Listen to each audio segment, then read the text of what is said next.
আসলে 2016 সালে আমি আদ্দিন হসপিটাল থেকে আমার আমার ছেলের সেখান থেকে প্রসব হয়, ডেলিভারি হয়। সেই ডেলিভারিটা অত্যন্ত চমৎকারভাবে হয়েছে এবং নর্মালভাবে হয়েছে। অল্প খরচের মাধ্যমে আমি এই সেবাটা পেয়েছি। তারপর থেকে আমি অসংখ্য এই ধরনের ডেলিভারি কেসের রুগী আমি এখানে নিয়ে আসি। আমি অত্যন্ত মানে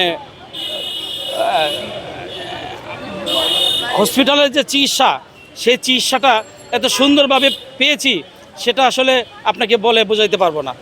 পরিষ্কারের কথা বলেন, ডাক্তার বলেন, নার্স বলেন, তাদের মানে সিস্টেমগুলা অন্য অন্য হসপিটালের চেয়ে অনেক সুন্দর।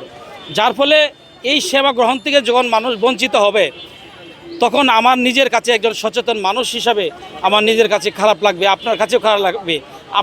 আপনার যদি স্ত্রীর যদি এরকম সমস্যা হয়, আপনি তো চাইবেন একটা ভালো হসপিটালে নিয়ে যাওয়ার জন্য, আস্থাশীল একটা হসপিটালে নিয়ে যাওয়ার জন্য। আপনি যখন কোনো সমস্যায় পড়বেন, তখন তো আপনি এই ধরনের হসপিটালে নিয়ে যাবেন না। যখন আপনি এই ধরনের সমস্যায় পড়বেন না, তখন আপনি কিন্তু এই ধরনের হসপিটালে আপনি যাবেন। সুতরাং এরকম একটি হসপিটাল বন্ধ করে যাওয়া, এটা জাতির জন্য আমি মনে করি অত্যন্ত হতাশার একটা বিষয়।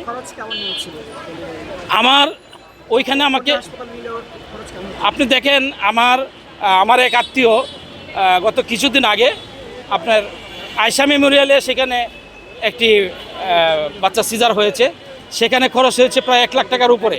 কিন্তু সেই সিজার যদি আমরা 8 দিনে করতাম, তাহলে তো আমাদের প্রায় 10,800 টাকার মধ্যে হয়ে যেত। তো এইরকম হচ্ছে বর্তমান বাংলাদেশের চিকিৎসা ব্যবস্থার অবস্থা। যেখানে লাখ টাকায় হয়, সেখানে হাজারে হয়। এই হচ্ছে পার্থক্য।